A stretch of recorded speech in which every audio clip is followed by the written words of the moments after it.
Bilang isang charity vlogger, hindi ko balakid ang ulan at init para lang makapaghatid ng tulong ng abot ng ating makakaya para sa ating mga kababayan. Sapat na sa akin ang na-appreciate nila ang ating munting dala. Pero magkaiba ang kwento nila Tatay Mario. Kaya pinuntahan ko muna ang kapatid ni Maricar na si Nika upang magtanong kung nasaan na nga ba sila Tatay Mario. Meron po ata. Kasi po, yung pong nagsabi rin po yung bayaw ko, yung natira po doon na nagagayaan po yung talaga daw po. Eh di man po ako paniwala sa kanila at di ko po nakikita. Wala po ko sa kanila. Pero po daw sabi po, nagsasalita daw po si Ate Ikal na mag-isa. Yun lang po ang ko, sabi ko, siguro po sa bawal na gamot yun. Parang pinira lang po nila yung bahay na ipinagawa sa kanila. Tapos gagastusin nila na walang kabuluhan. Hindi naman po nila mabibenta kasi tama lang na tinago ko yung papel. At hindi ko na yun ibibigay sa kanila. Yung bahay na yun, hindi ko na yun ibibigay sa kanila. Hindi na nila bahay yun. Tapos na akong tumulong kala Tatay Mario. Pero tutulong ako sa mga bata. Sa mga bata. Kay hirap tanggapin ng dating pinuntahan nating pamilya at tinulungan sa napakalayong kabundukan ay umabot sa punto ng ganito kalala ang sitwasyon dahil sa bawal na gamot. Kaya mga kalangga, samahan niyo po ako sa aking misyon ngayong araw.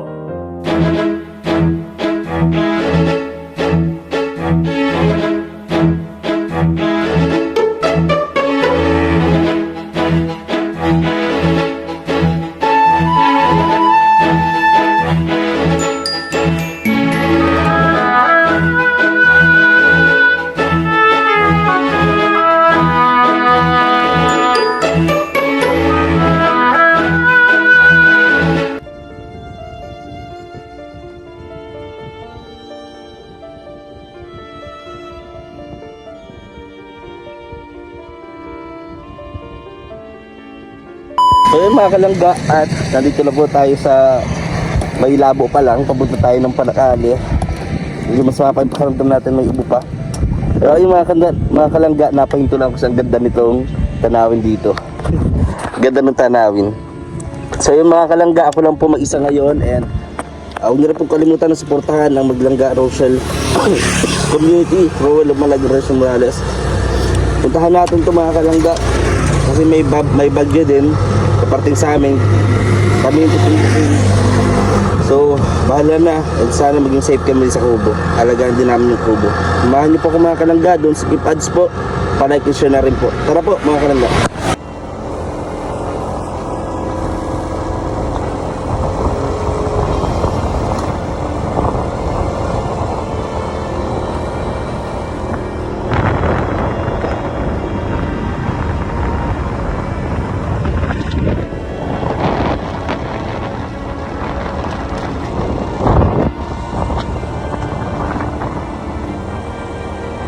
Langga, nandito tayo muli at ako lang po ang mag-isa.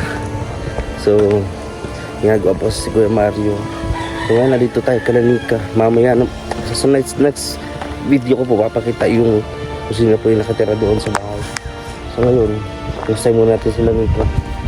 At ang about nga doon sa kapatid niya na si Maricar at si Tatay Mario. Tanongin po natin kung magkatotohanan nga ba yun. Kasi mahirap na pupunta tayo ng police station. Pero ganoon pa man, tanongin natin. Tao po. Ay grabe, naglalabas sila Nika, ang mga bata. Oh, naglalaro naman. Kumusta Nika? Bakit yung bata ay nandyan? Oh, Iiyak po ay. nag-iiyak. Ayan, nasan si Kuya Franco? Ay, nandun po sa kabila. Sa kabila? Saan po kabila po? Ayan, pwede bang maabala ka saglit paglalaba mo, tapos si Kuya Franco pwede makausap. Oo, kayong dalawa. Grabe yung sipag. Kanina pang hapon yan. Hindi lang pala Umaga. Ha? Pala po ito ng bayaw ko. Ay siya, magkano ang palaba? 400 lang po ito, kaunti lang po ito. Ito lang po nila po. 400. May kasama na sabon. Siya po, sa kanila po po yun. Ay, grabe. May isda pa oh. Galing po yun sa kay mama. Sarap naman yan, isda. Sarami na din nila po dito na mga manok ko. Yan mga kalangga yung bahay dito sa likod. Lanika. Yan. So, pumunta din po sila Kuya Rap dito. Ayan.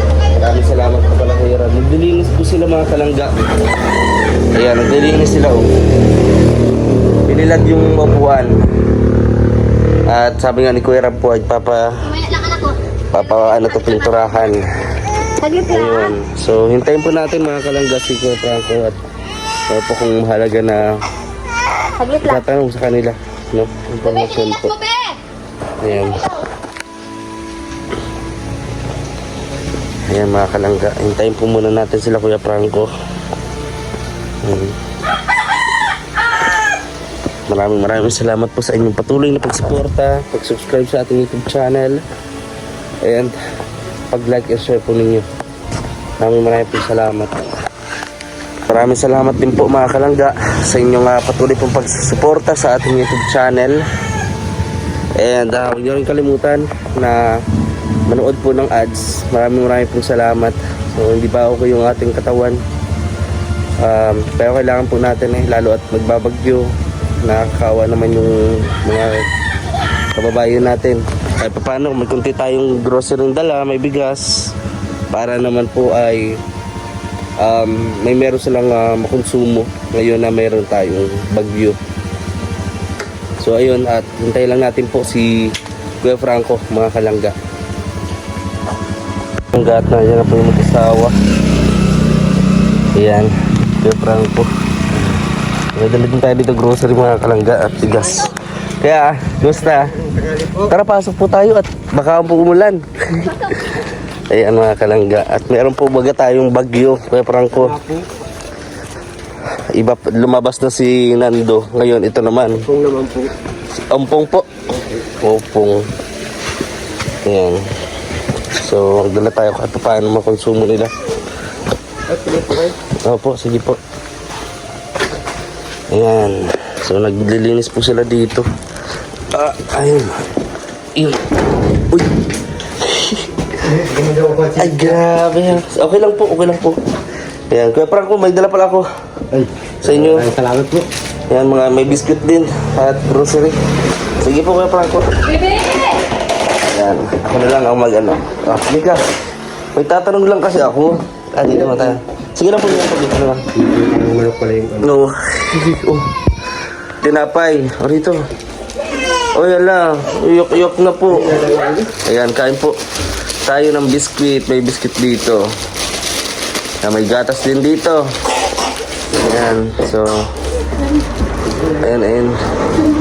O dito oh. Oh wow, may gatas. Dali. Oh. Wow. Oh, dali na. Gatas na po. Wow, ang sarap naman. May biscuit pa. May biscuit. Saan yung biscuit natin? Ayan. May biscuit pa dito. Oh, ito biscuit oh. Wow, marami yung biscuit dyan sa loob. Kasi, kumusta naman kayo dito pala? Ay, ayos na po. Kahit pero paano, talagang pinagigihan din namin yung Pumunta po dito si Kuya Rab nung nakaraan. Nakakatuwa at nakita din ulit niya yung sitwasyon niyo dito. At yun nga, hintay-hintay na lang po kayo mga kalangga, no? Hintay-hintay na lang po kayo at papaisin po ito ni Kuya Rab. So may ano lang kasi ako, di ayaw magpaligo-ligo na. Gusto kong may tatanungin lang ako sa inyo. Kasi nung nakarang araw, pumunta ako kala Tatay Mario, kala Tatay Maricar. Doon sa tinitira nila doon sa may-ari. napanood ko na po yun. Oo. Tapos, ikaw, napanood mo na yun? So, anong masasabi mo doon? Na umalis sila Tatay Mario doon, tapos pinagmumura daw niya yung ano, at meron nga daw na kaso na gumagamit nga ng bawal na gamot yung dalawang mag-asawa. May katotohanan ba yun, Nika? Meron po ata. Kasi po, yung pong nagsabi rin po yung bayaw ko, yung natira po doon na nagagayaan po yung talaga daw po. Eh di man po ako paniwala sa kanila at di ko po nakikita. Wala po ko sa kanila. Pero po daw sabi po, nagsasalita daw po si Ate Ikal na mag-isa. Yun lang po ang ano ko, sabi ko, siguro po sa bawal na gamot yun. Yun na po ang ibig ng bawal na gamot sa kanya. Nagpunta po dyan kahapon, Saan po? Ikalaluwila po. Sabi daw po ay may bayaran daw po sila sa ospital ng 7,000. Mahingi daw po sa iyo. Sabi ko, parang hindi na. Sabi ko, di na lang po ako nag-imik. Kasi po, kahapon nga po, naghingi kay Luwilang 30. Pambili daw ng gasolina. At mauling daw po sila. Sinabi niya din sa akin dati yung hospital siya at ginawa daw niya, nangutang daw siya.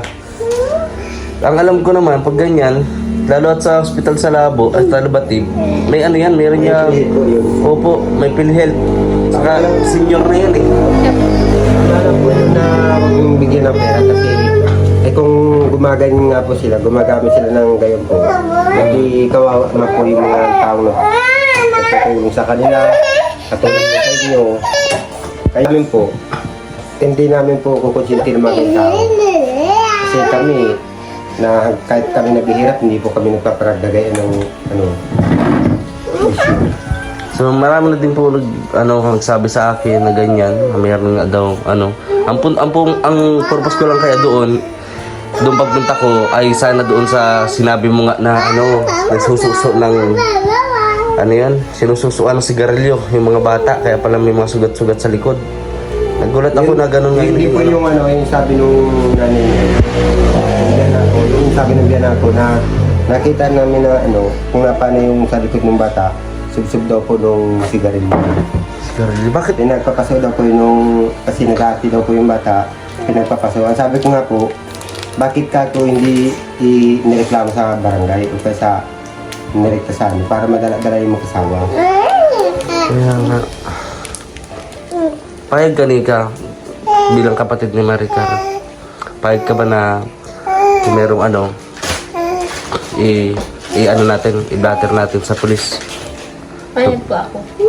para kasi yung pagsusuo ng sigarilyo sa mga bata hindi yan magagawa ng nasa tamang pag-iisip Parang pag-iisip, di man po yung magagawa. kung walang kung wala yung lagay sa katawan na droga. Kasi po, yung nangyari ditong patayan dyan sa droga din po yun Kung daw nilulong na nilulong na tapos tatanggal pa rin sa balunan, yun ang pintuan dito. Kaya na nangyari.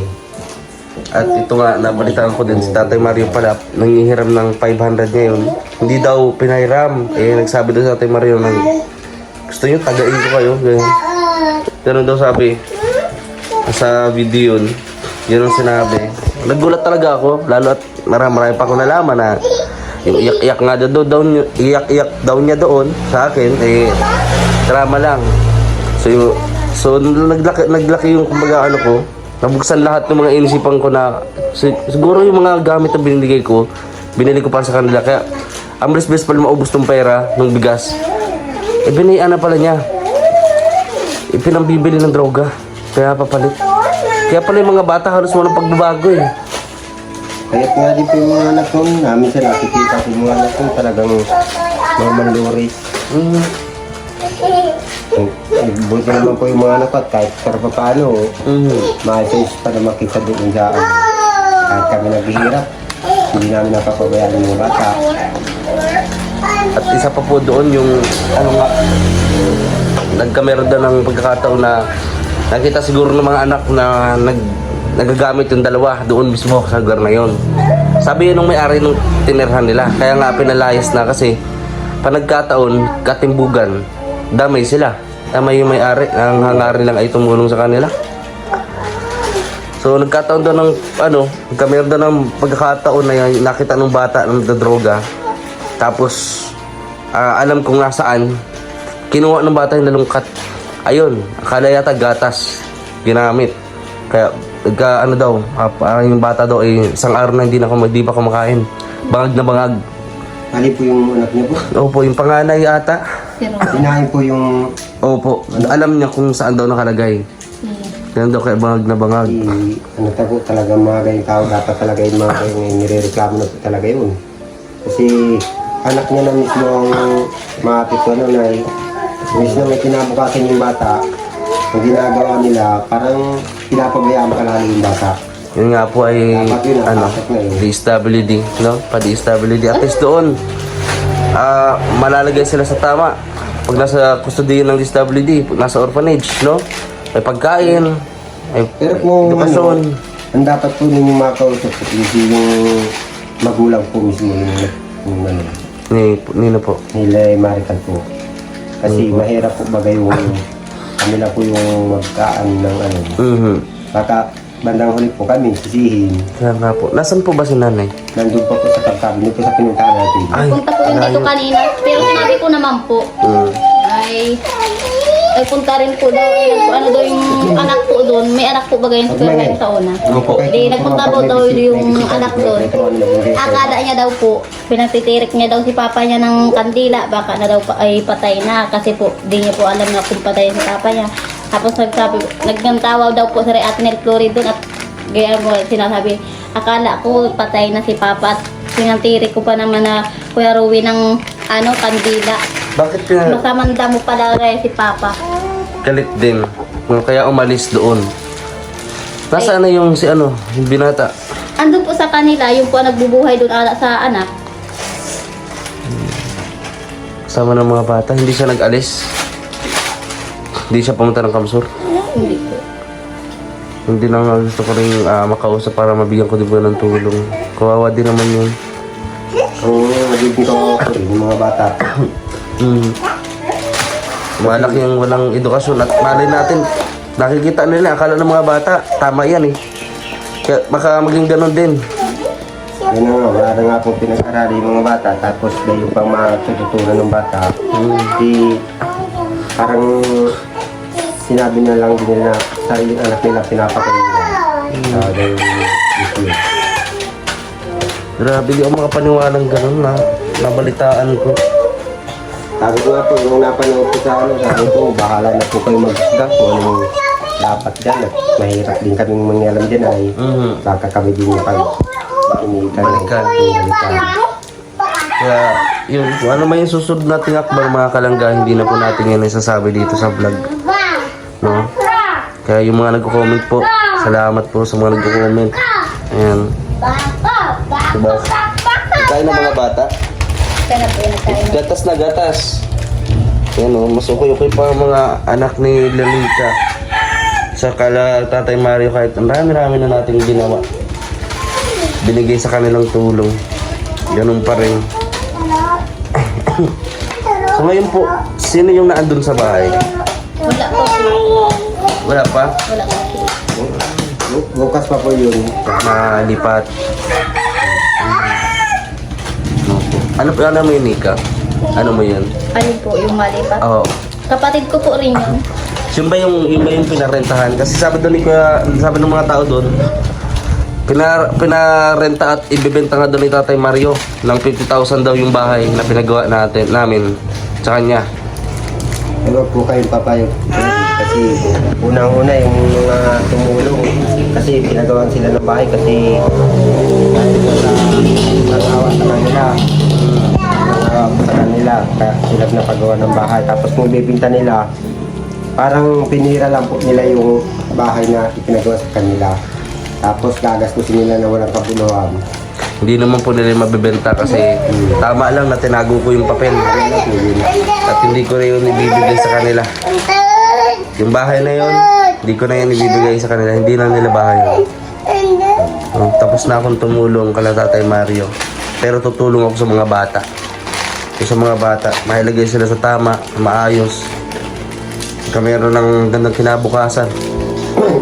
Sila, iwan ko, pero hindi ko sasabihin ko ano yung mga susunod. Pero, nalaman di ba ni mama mo, ano naging reaction ng mama mo?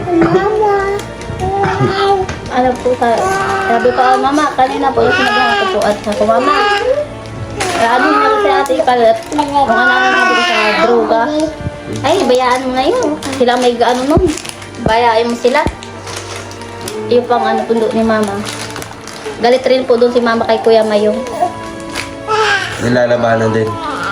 Hindi man po. Kaso lang po yung pag na po doon, kinukuha yung mga bata, tapos po mga gayaan po nga, sinusubsuban ng mga sigarilyo. Wala sa tamang pag-iisip yung ganyan.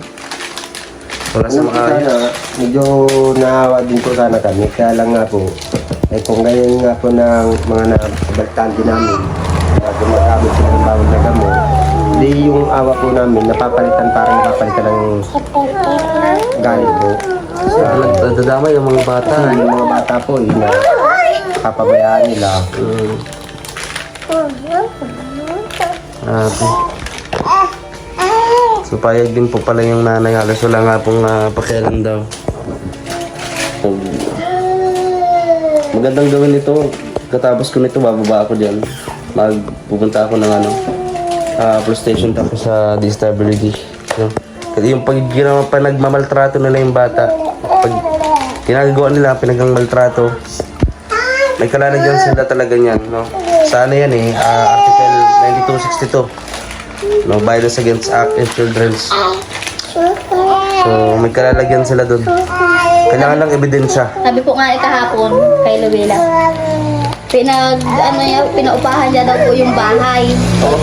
Tapos sabi, ay di naman po ako nag-i-make. Pinaupahan niya daw yung bahay. At may nagdodroga daw po doon. Pinaupahan niya. Ha? May nagdodroga doon sa Meron po daw bahay. po doon. Paano niya nalaman?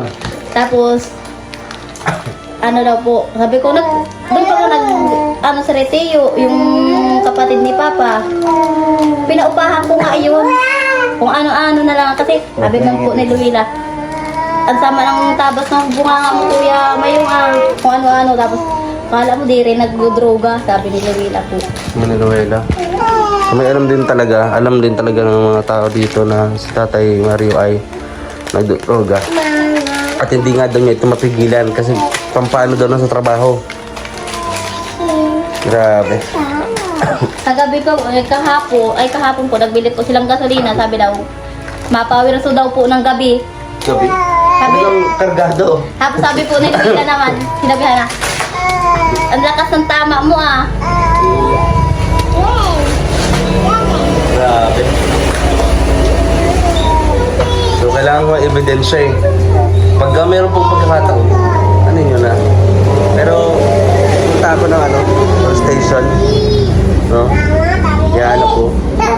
Sasanggunin ko kasi ibang influensya na merong diba?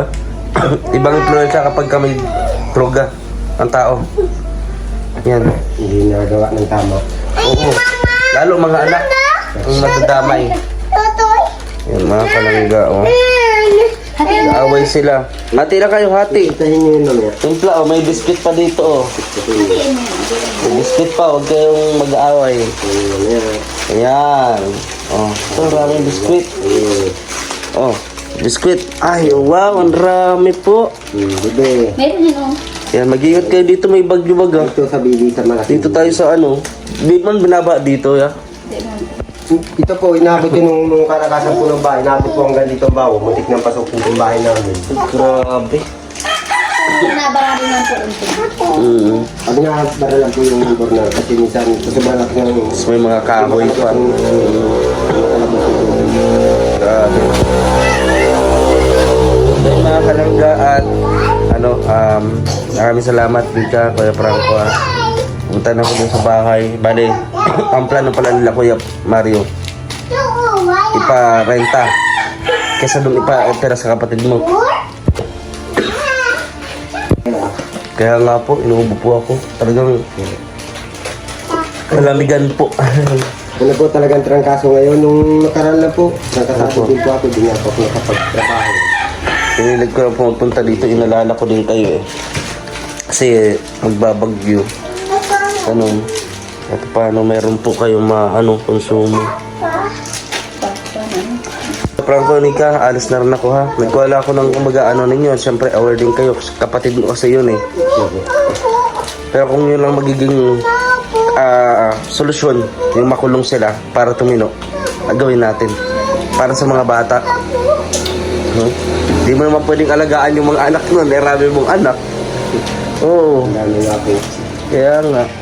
So, ayun Nika ha. Maglaba ka na. Kuya Franco, maraming salamat Kuya Franco. Salamat din po sa inyo po. Ayan po. Thank you so much po. Bye, bata. Basta balitaan nyo na lang po ako pag ano po. Meron po kayong ano, kay May Mario. meron akong Tatay Mario. yung matanda siya, siguro mga nasa 60 na po yung Tapos ang asawa, 12 anyos. Nakikita ko po sa 12 anyos? phone. Nakikita ko sa blastong. Pero maganda po yung babae. Meron silang dalawa. Nakikita ko po. Puntahan ko yung bahay nung kung saan. Opo. Ayan mga kalangga, maraming salamat po kay Franco. Sige lang po. Muna po tayo. Opo, okay lang po. Salamat po So, ayun mga kalangga at punta na tayo at uulan. So, may pupuntahan pa tayo po. No? Pagdadala rin tayo ng yung ayuda sa iba. Dito po sa parte nito ng Paracale. Ayan, kaya Franco maraming salamat po. Ayan, at siyempre bigyan natin ng kay Franco ng kunti pera. Magamit niya. Para pambili din.